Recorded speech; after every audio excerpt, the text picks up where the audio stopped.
You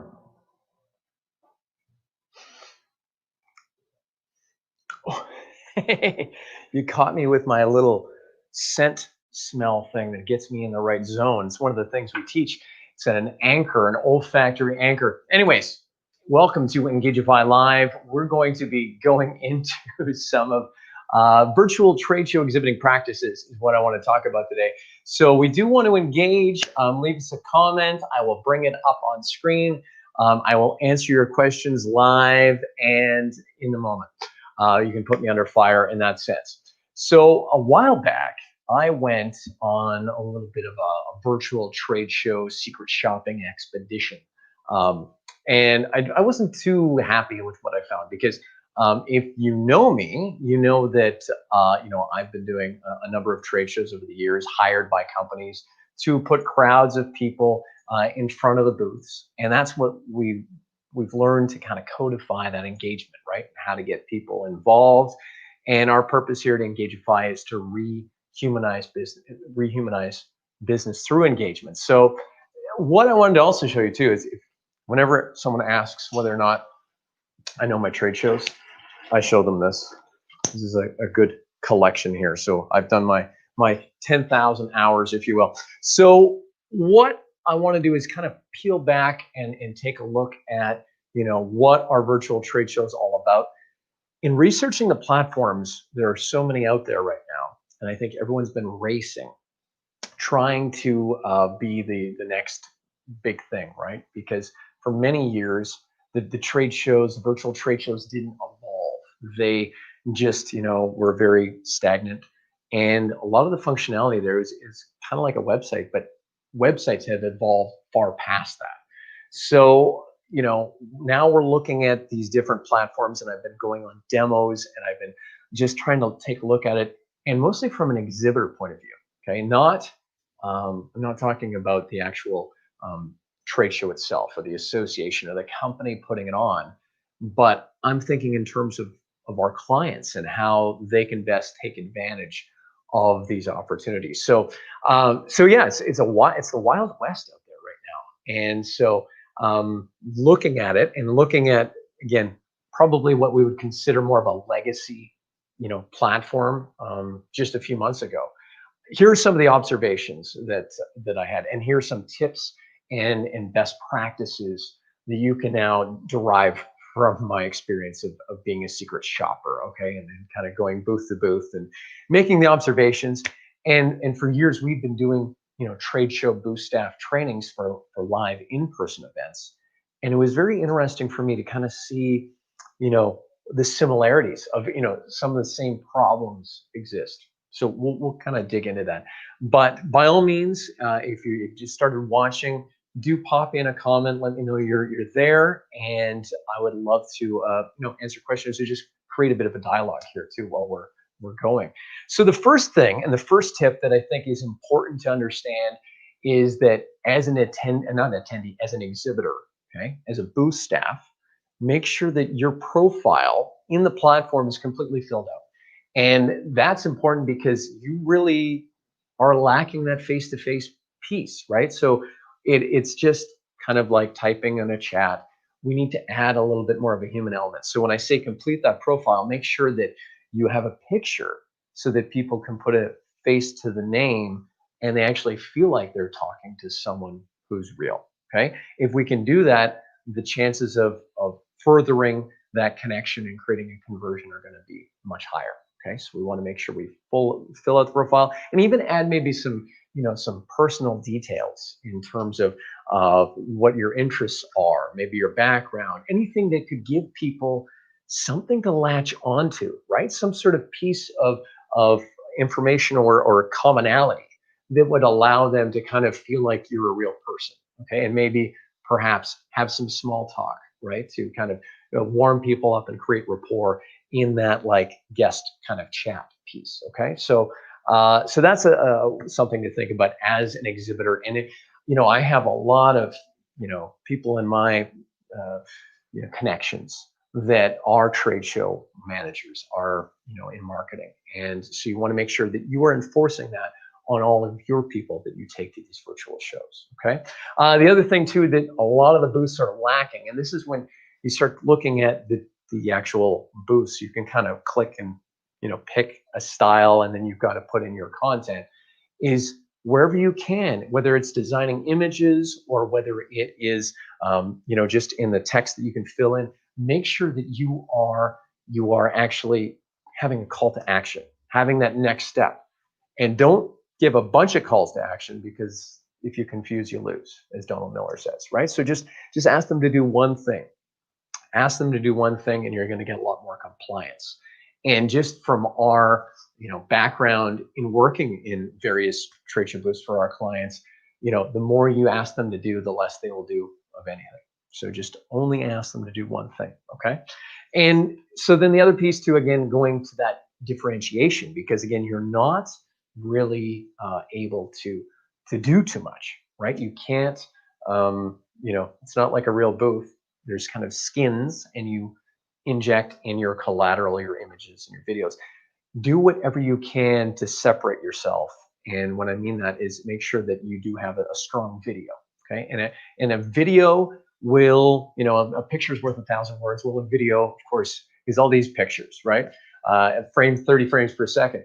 So what you need to do is make sure you have a video that is engaging, that has perhaps a human face in it, okay? Because one of the things, in our research is the most engaging 3D object moving through space is a human face. So you want to make sure that that is included. Again, that's going to humanize that content that's on your virtual trade show booth. Because if you've been to these, and maybe you've just been on the exhibiting side, it's a pretty cold thing, right? Like it's not the warm fuzzies you get with seeing people that you know, and the energy that happens at a live trade show.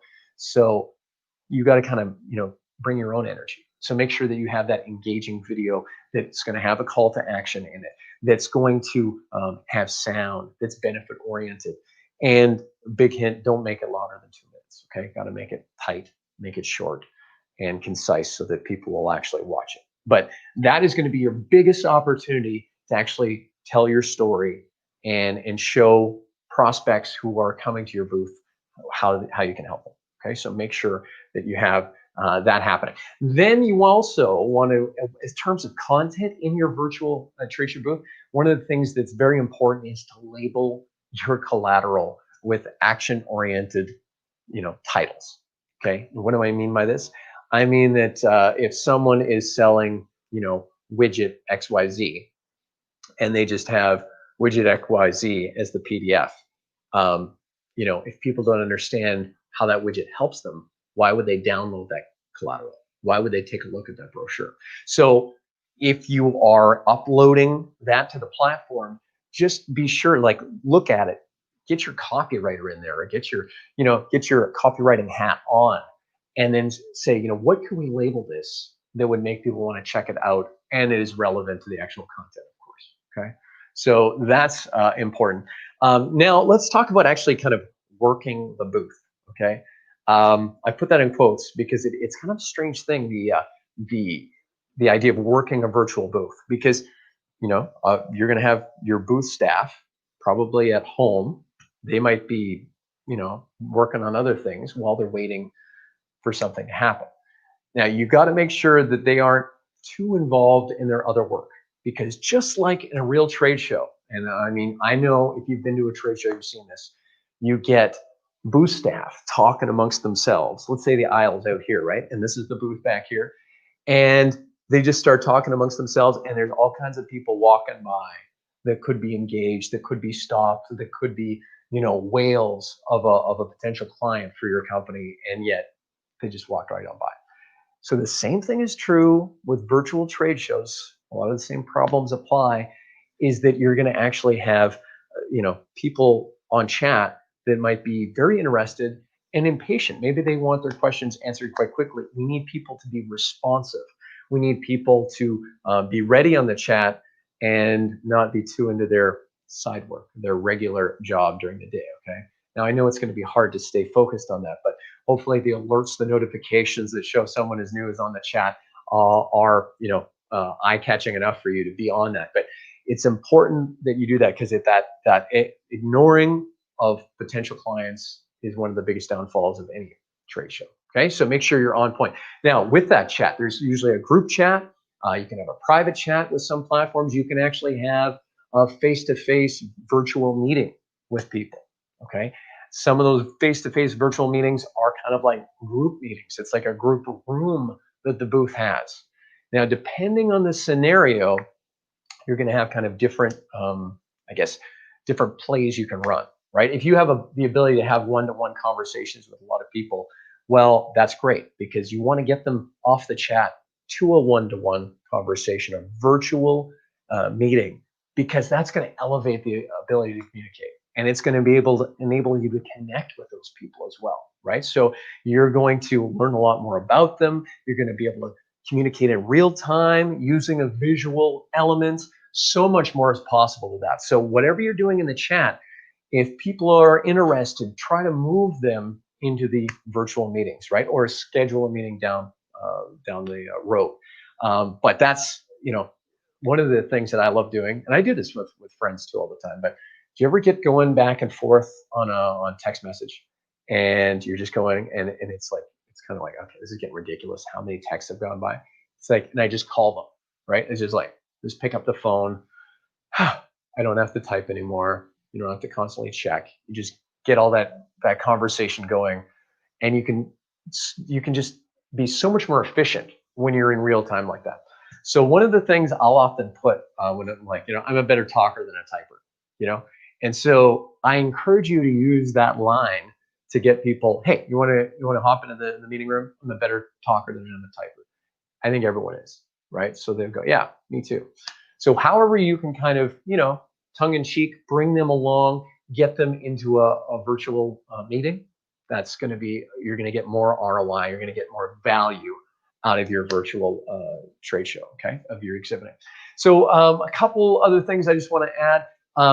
From my research, I have seen that the investment is pretty reasonable. Like the cost per lead is about 5 times lower than what we typically see as an average CPL. So that's exciting. Okay, now of course there's not the travel involved and all this other stuff, and maybe there's probably not the same bang for your buck, right? In a live event, you could hold a party or a hospitality suite, all these other things that you could get more FaceTime with people. But there is a unique opportunity. Now, one of the things that we are looking at for some of our clients, because they're reaching out, because this is a new thing, is we're putting together a trade show, a virtual trade show engagement training, okay? So that we can bring your people up to a place where they're going to be as effective as possible. Now, if this is something that interests you, I'm kind of, it's such a different idea that I'm just curious how many people are kind of interested in that kind of thing. So do leave a comment. Let me know what you're thinking. I will be checking this after the fact too, and coming back to the chat. So if you do have any questions, leave them there, and I will be sure to get to those in the chat, and we can discuss getting more ROI out of your virtual trade show exhibiting. I think I'm going to end it there. Thank you very much for watching, and do reach out if you have any questions. Thanks.